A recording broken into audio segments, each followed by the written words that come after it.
शेर दिल, जासूसी, फरार, हिम्मत, सरफरोशी, वतन की खातिर जान की बाजी लगाने वाले एक गुमनाम मुजाहिद की सनसनीखेज दास्तान। दुश्मन के दिल में बैठकर अपने वतन का दिफा करने वाला शेर दिल।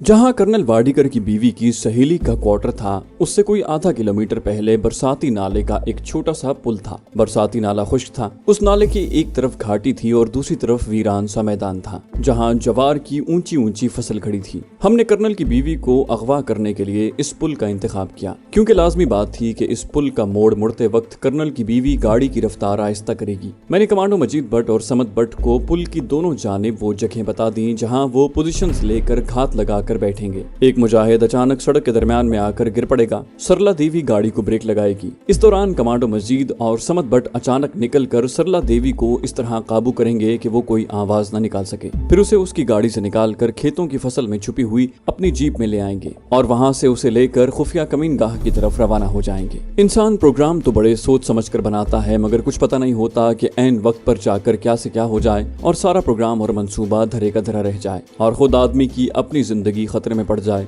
लेकिन इस किस्म की बातों से घबराकर हम अपना मंसूबा तर्क नहीं कर सकते थे। हमने पूरा सोच समझकर नाप तोल कर मंसूबा तैयार किया और वापस आ गए। समद भट्ट को वहीं रहने दिया कि जिस वक्त कर्नल की बीवी को अपनी सहेली के यहाँ जाते देखे तो फौरन हमें आकर इत्तला करे। कोई 3-3:15 बजे समद भट्ट ने आकर इत्तला दी कि कर्नल की बीवी सरला देवी अपनी सहेली रूपा देवी के मकान की तरफ चली गई है। वो अपनी गाड़ी में ही आई थी और उसके साथ कोई फौजी गार्ड नहीं था। हमने फौरन तैयारियां शुरू कर दी। अभी दिन का वक्त था, कमांडो वर्दी पहनने की जरूरत नहीं थी। हमने छोटे हथियारों का असलहा यानी एक रिवॉल्वर जरूर अपने पास रख लिया था। चूंकि रिपोर्ट के मुताबिक कर्नल की बीवी के साथ कोई फौजी गार्ड नहीं था, इसलिए हम बड़ी आसानी से कर्नल वाडीकर की बीवी को वापस आते हुए अगवा कर सकते थे। हम एक ढकी हुई जीप में बैठकर जाए वारदात पर पहुंच गए। जीप हमने ऊंची फसल की ओट में एक तरफ खड़ी कर दी थी। खुद एक ऊंची जगह पर बैठकर बरसाती नाले के पुल को देखने लगे, जहां वापसी पर समद भट्ट, मजीद भट्ट और उनके दूसरे साथियों ने सरला देवी को उठाकर अपने कब्जे में करना था। हमने हर एक को समझा दिया था कि उसे क्या करना है। हम सबके पास भरे हुए ऑटोमेटिक पिस्टल और कुछ फालतू मैगजीन भी थे,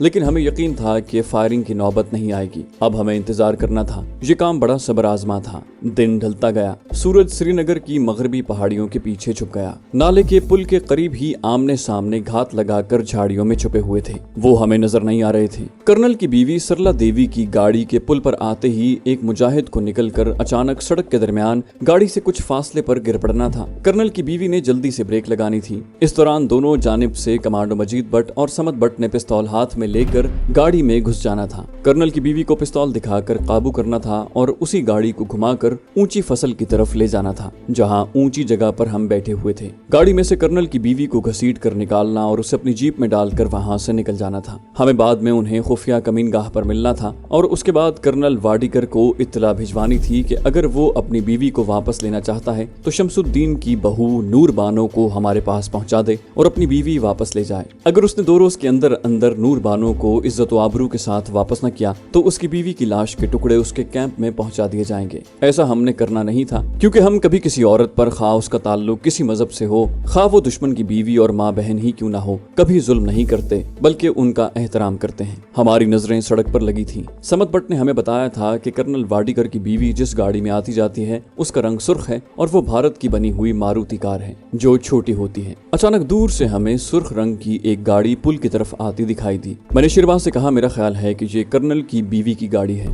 वो भी गौर से गाड़ी को देखने लगा। हमने ऑटोमेटिक पिस्टल जेबों से निकालकर हाथों में पकड़ लिए। गाड़ी करीब आ रही थी। अभी दिन की हल्की हल्की रोशनी थी और शाम का अंधेरा पूरी तरह नहीं छाया था। सड़क पर बर्फ साफ कर दी गई थी। सिर्फ ग्रीन बेल्ट पर कहीं कहीं बर्फ ढेरियों की शक्ल में मौजूद थी। गाड़ी करीब आई तो उसमें बैठी हुई एक सांवले रंग की साड़ी वाली औरत नजर आई। गाड़ी बरसाती नाले के पुल की तरफ बढ़ रही थी। जैसे ही वो पुल के करीब पहुंची, एक तरफ से हमारा एक मुजाहिद अचानक निकला और सड़क पर गिर पड़ा। गाड़ी को ब्रेक लगी और ऐन मुजाहिद के ऊपर आकर रुक गई। उसके साथ ही एक जानिब से कमांडो मजीद भट्ट और दूसरी जानिब से समद भट्ट चीते की तरह उछल कर आए और आते ही उन्होंने गाड़ी की खिड़कियों के शीशों को पिस्तौल के बट मारकर तोड़ डाला और चीख कर कहा, खबरदार। हमने देखा औरत अंदर सहम कर एक तरफ हो गई थी। एक तरफ से मजीद भट्ट और दूसरी तरफ से समद भट्ट खिड़की के टूटे हुए शीशे में हाथ डालकर दरवाजा खोलने की कोशिश कर रहे थे। खुदा जाने दरवाजा लॉक था या वो घबराहट में थे। दोनों तरफ से कोई भी दरवाजा नहीं खुल रहा था। दूर कुछ लोग खड़े थे। औरत ने चीख मारी। मैंने शेरबाज से कहा, मुझे काम खराब होता नजर आ रहा है। शेरबाज ऊपर से नीचे मजीद भट्ट और समद भट्ट की तरफ देख रहा था और हैजान खेज अंदाज में कह रहा था, जल्दी करो, क्या हो गया है तुम्हें? अचानक कैंप की तरफ से एक फौजी ट्रक आ गया। औरत की चीखों पुकार की आवाज पर ट्रक ने एकदम ब्रेक लगा दी। उस वक्त तक मजीद भट्ट खिड़की में से आधा अंदर कार में दाखिल हो चुका था, मगर अब देर हो गई थी। ट्रक के फौजियों ने शायद अपने ऑफिसर कमांडिंग कर्नल वाडिकर की गाड़ी और उसकी बीवी को पहचान लिया था। ट्रक में से 6-7 फौजी छलांगे लगाकर बाहर कूदे और उन्होंने फायरिंग शुरू कर दी।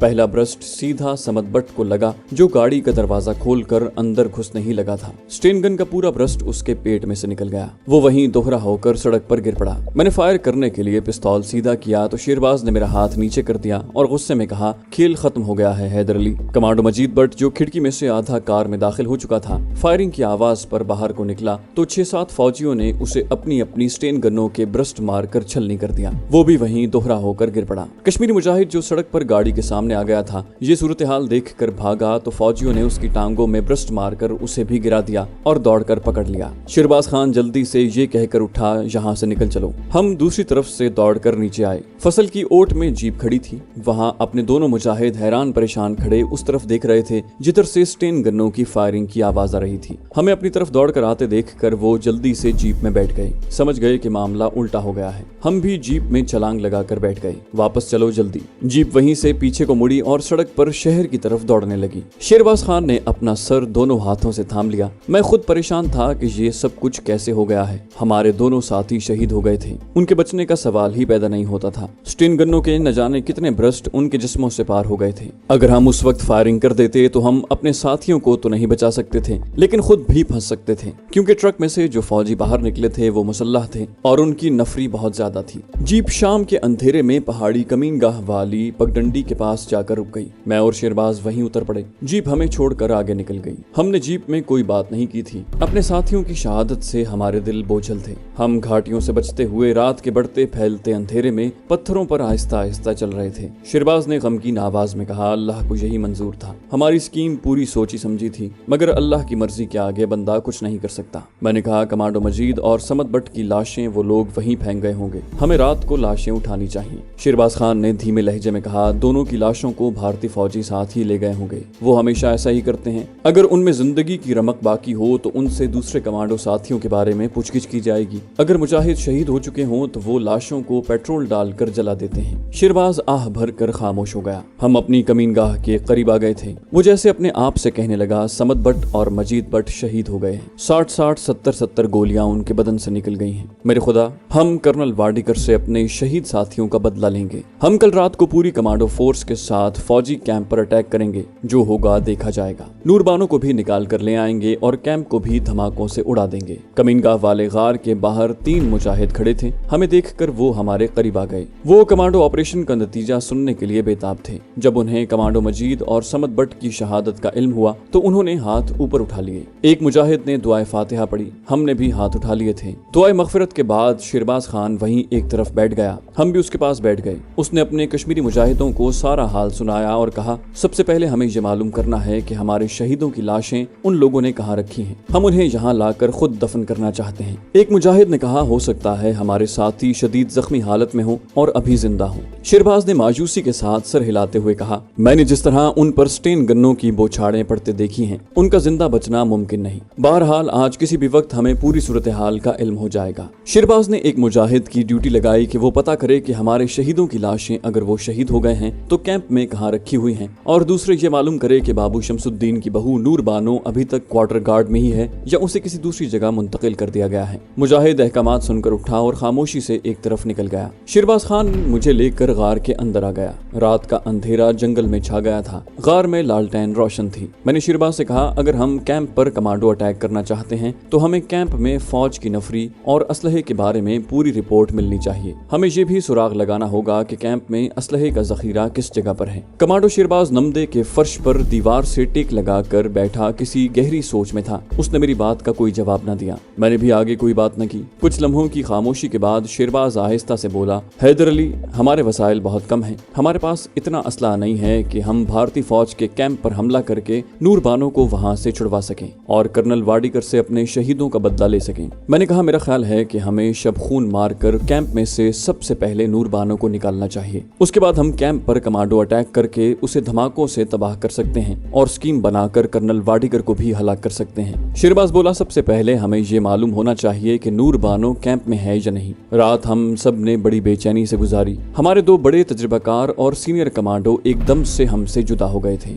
हम देर तक उनकी बातें करते रहे। अगले रोज सुबह सुबह कश्मीरी मुजाहिद आ गया। कहने लगा, सर, अफसोसनाक खबर यह है, कमांडो मजीद भट्ट और समद भट्ट सड़क वाली झड़प में शहीद हो गए थे। भारतीय फौजी उनकी लाशों को उठाकर ले गए थे और उन्होंने पेट्रोल डालकर नहीं जलाया बल्कि कैंप में ही गड्ढा खोद कर दफन कर दिया है। दूसरी खबर यह है कि कर्नल वाडीकर हंगामी बुनियादों पर तबादला करवा कर अपनी बीवी के साथ बेंगलोर के फौजी हेडक्वार्टर में चला गया है। और शमसुद्दीन की बहू नूर बानो कहाँ है? शेरबाज ने पूछा। कश्मीरी मुजाहिद ने कहा, सर, नूर बानो को वाडीकर के हुक्म से ही श्रीनगर से रातों रात हेलीकॉप्टर में बिठाकर जम्मू रवाना कर दिया गया है, जहां से हमारी मोतबर इतला के मुताबिक उसे भी बेंगलोर के मिलिट्री हेडक्वार्टर की जेल में मुंतकिल कर दिया जाएगा। ये खबर हमारे लिए हैरान कुन थी। कर्नल वाडीकर का अपनी बीवी को साथ लेकर श्रीनगर से भाग जाना तो ठीक था, लेकिन उसने नूर बानो को बेंगलोर हेडक्वार्टर में किस लिए भिजवाया था? क्या वो वहां बैठकर नूर बानो को बतौर यरगमाल रखना चाहता था? ये बात हमारी अक्ल में नहीं आ रही थी। कश्मीरी मुजाहिद ने कहा, सर, नूर बानो का खामद तो श्रीनगर में ही है। ये कर्नल उसकी बीवी को बेंगलोर के फौजी हेडक्वार्टर किस लिए ले गया है? शेरबाज बोला, यही बात मेरी समझ में नहीं आ रही। उसने कश्मीरी मुजाहिद को भिजवा दिया और मुझसे मुखातिब होकर कहने लगा, हैदर अली, हालात ने बिल्कुल ही नया रुख इख्तियार कर लिया है। अगर वाकई नूर बानो को कर्नल वाडीकर बेंगलोर ले गया है तो हमें उसकी बाजियाबी के लिए बेंगलोर जाना होगा, क्योंकि नूर बानो हमारी इज्जत और हुर्मत की अलामत है। ये हमारे लिए एक खुला चैलेंज है। क्या तुम मेरे साथ इस मुहिम पर जाने के लिए तैयार हो? मैंने कहा, क्यों नहीं, मैं अपनी कश्मीरी बहन को काफिरों के चुंगल से निकालने के लिए अपनी जान की बाजी भी लगा दूंगा। वो बोला, तुम भारत में काफी दूर दूर तक फिरते रहे हो, क्या बेंगलोर शहर तुम्हारा देखा हुआ है? मैंने कहा, मैं बेंगलोर अभी तक नहीं जा सका, लेकिन उसके इर्द गिर्द के जंगलों में कुछ देर रहा हूँ। शेरबाज खामोशी से सोचने लगा, फिर बोला, ठीक है, सबसे पहले मैं इस नई खबर की मजीद तस्दीक कर लूं, उसके बाद हम बेंगलोर की तरफ रवाना हो जाएंगे। कर्नल वाडीकर ने हमें नहीं देखा है, इसलिए हमें भेस बदलने की जरूरत नहीं होगी। हमने नूर बानो को भी नहीं देखा हुआ। हम उसके सुसर से उसकी तस्वीर हासिल करने की कोशिश करेंगे ताकि हमें उसकी शनाख्त हो सके। शेरबाज खान मुझे कमीनगाह में छोड़कर खुद शहर की तरफ चल दिया और कोई 3 घंटे के बाद वापस आया। कहने लगा, हमारे मुजाहिद की सुराग रसानी की रिपोर्ट बिल्कुल सच्ची है। कर्नल वाडीकर अपनी बीवी को लेकर बेंगलोर जा चुका है और नूर बानो को भी उसके हुक्म से रातों रात जम्मू पहुंचाने के बाद वहां से एक फौजी तैयारे के जरिए बेंगलोर भिजवा दिया जाएगा। मैंने पूछा, फिर अब क्या प्रोग्राम है? वो बोला, वही जो हमने बनाया है।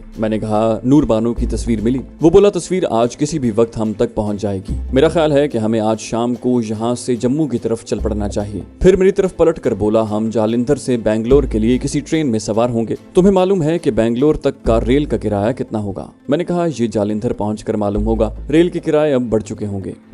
शेरबाज ने सर चुका दिया और गौर फिक्र करने लगा। मैंने कहा, हमें बेंगलोर में किसी अच्छे से होटल में कयाम करना होगा, उसके लिए पैसे कहाँ से आएंगे? वो बोला, उसकी तुम फिक्र न करो, दिल्ली में हमारे आदमी मौजूद हैं, वो हमारी हर जरूरत पूरी कर देंगे। हमने तैयारियां शुरू कर दी। तीसरे पहर नूर बानो की पासपोर्ट साइज की एक तस्वीर भी मिल गई। ये शादी की तस्वीर थी और उसमें नूर बानो दुल्हन बनी हुई थी। हम दोनों ने तस्वीर को गौर से देखा और नूर बानो की शक्ल अपने जहन में बिठा ली। शेरबाज कहने लगा, हम ये तस्वीर अपने साथ ही रखेंगे। हम बाज जरूरी तैयारियों में लग गए। कोई खास तैयारियां नहीं थी, बस अपना लिबास इस तरह का रखना था कि मशरकी पंजाब और दिल्ली के आगे उसे तब्दील किया जा सके, क्योंकि सर्दी का मौसम दिल्ली से जरा आगे तक ही था। वस्ती हिंद में उस जमाने में भी मौसम खुशगवार होता है और सर्दी सिर्फ रात को होती है। बेंगलोर के इलाके में तो रात को भी सर्दी नहीं पड़ती। हमारा लिबास आम शहरियों वाला था। पतलून, जॉगर, शूज और गर्म जैकेट मैंने पहनी हुई थी। शेरबाज खान ने मोटी गर्म जर्सी पहन ली थी। सरों पर हमने गुलूबंद लपेट लिए थे। कुछ रुपए मेरे पास थे, कुछ रकम शेरबाज ने अपने पास रख ली थी। हम कोई असलहा और चाकू वगैरह अपने साथ नहीं ले जा रहे थे।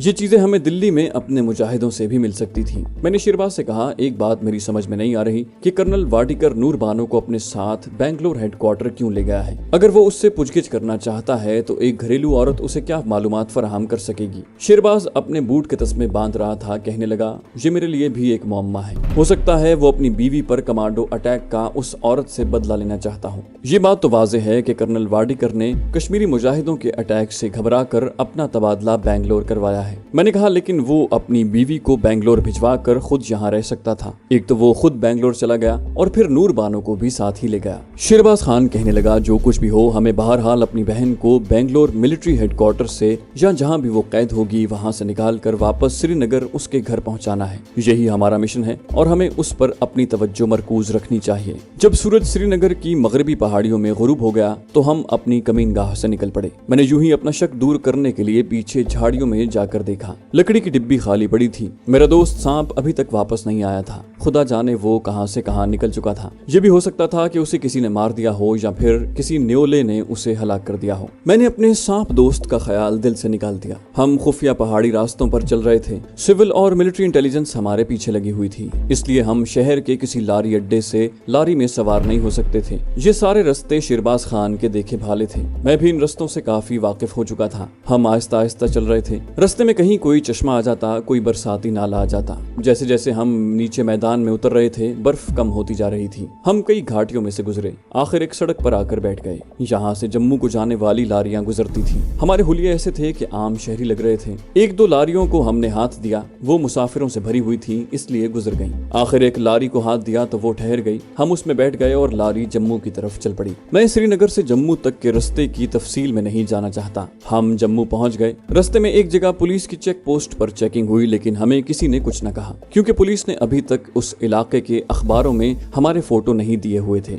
जम्मू हम दूसरे दिन रात को पहुंचे। रात हमने अपने एक खास आदमी के घर पर बसर की और दूसरे रोज मुंह अंधेरे जम्मू तवी के रेलवे स्टेशन से दिल्ली जाने वाली एक्सप्रेस गाड़ी पकड़ ली। उस ट्रेन ने हमें रात को 1 बजे के करीब दिल्ली पहुंचा दिया। दिल्ली में भी सर्दी थी। मैंने शिरबाज से कहा, मेरा ख्याल है कि हम बाकी रात प्लेटफॉर्म पर या मुसाफिर खाने में गुजारते हैं, सुबह सुबह अपने मुजाहिद के पास जाएंगे। शिरबाज खान ने कहा, ऐसी कोई बात नहीं है। हम जम्मू श्रीनगर इंटेलिजेंस से काफी दूर निकल आए हैं। यहाँ हमारा पीछा करने वाला बज़ाहिर कोई नहीं है। हम अपने मुजाहिद के घर इसी वक्त जाएंगे, आ जाओ। दिल्ली स्टेशन के अंदर और बाहर आधी रात के बाद भी बड़ी रौनक थी। मालूम ही नहीं होता था कि रात इतनी गुजर चुकी है। दिल्ली की आबादी में बेपनाह इजाफा हो गया था। हमने एक मोटर रिक्शा लिया। शिरबाज खान ने उसे एक खास इलाके की तरफ जाने को कहा, जिसका नाम मैं यहाँ नहीं लूंगा। उस खास इलाके में हम आधे घंटे में पहुंचे। यहाँ शिरबाज ने रिक्शा छोड़ दिया और मुझे साथ लेकर एक छोटी सड़क पर चलने लगा। ये इलाके कुछ आबाद और कुछ गैर आबाद थे।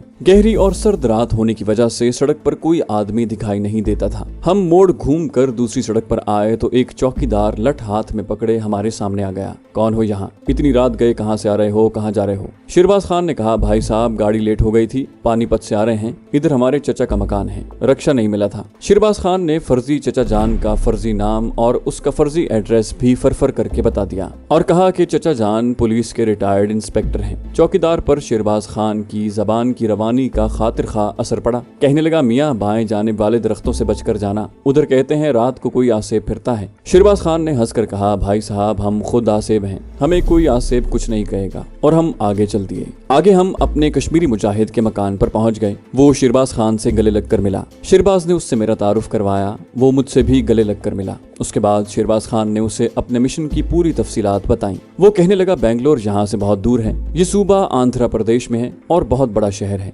वहाँ अपना एक आदमी मौजूद है। ये हमारे लिए एक खुशखबरी थी, क्योंकि बेंगलोर जैसे शहर में अपने एक आदमी का मौजूद होना हमारे लिए बेहद जरूरी था। शिरबाज ने पूछा, वो बेंगलोर में कहाँ मिलेगा? मुजाहिद ने कहा, बेंगलोर शहर के बाहर एक पुरानी बस्ती है। अपने बेंगलोर वाले मुजाहिद का नाम और पता भी मैं सीग़े राज में रखना चाहता हूँ। पुरानी बस्ती का मैंने इसलिए जिक्र किया है कि बेंगलोर शहर के बाहर बहुत सी पुरानी बस्तियां हैं। रात हमने अपने मुजाहिद के ठिकाने पर गुजार दी। दूसरे दिन नाश्ते के बाद शिरबाज ने मुजाहिद से पूछा, हमें बेंगलोर में असलहे की जरूरत पड़ेगी क्या? वहाँ जो अपना आदमी है वो हमारे लिए असलहे का बंदोबस्त कर सकेगा? कश्मीरी मुजाहिद मुस्कुराने लगा, बोला, जब आप लोग उससे मिलेंगे तो आपकी तबीयत खुश हो जाएगी, क्योंकि अपना ये आदमी आपको जिस किस्म के असलहे की जरूरत होगी मुहैया कर देगा। कश्मीरी मुजाहिद ने हमें बेंगलोर वाले अपने आदमी का नाम और वो नाम भी बताया जिस नाम से वो बेंगलोर शहर में 6-7 बरस से रह रहा था। मैं आपको इन दोनों नामों में से कोई एक नाम भी नहीं बताऊंगा। हम उसका फर्जी नाम आलमगीर रख लेते हैं। बेंगलोर जाने वाली गाड़ी दिल्ली स्टेशन से शाम के 7:15 बजे चलती थी। 6:30 बजे हम अपने कश्मीरी मुजाहिद से जुदा हो गए। हमने अपने गुलूबंद और गर्म जैकेट और जर्सी वहीं छोड़ दी थी और मोटे कपड़े की बुशर्टें पहन ली थी,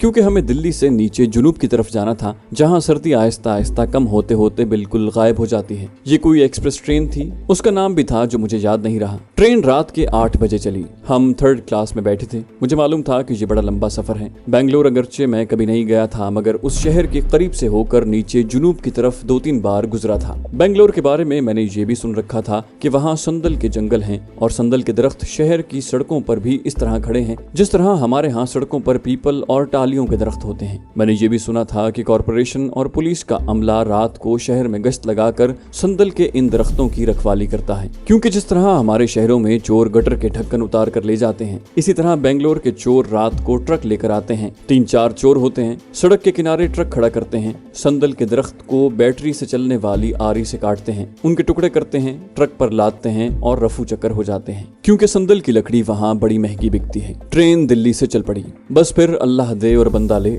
चल सो चल। जो स्टेशन मुझे याद रह गए वो मैं आपको बता देता हूँ। दिल्ली से आगे बड़ा शहर गुड़गांव आया, फिर मिथिला, उसके बाद आगरा, ग्वालियर, झांसी, भोपाल और फिर नागपुर। नागपुर से आगे ट्रेन इंडिया की किसी जमाने में सबसे बड़ी मुस्लिम रियासत हैदराबाद दक्कन की हुदूद में दाखिल हो गई।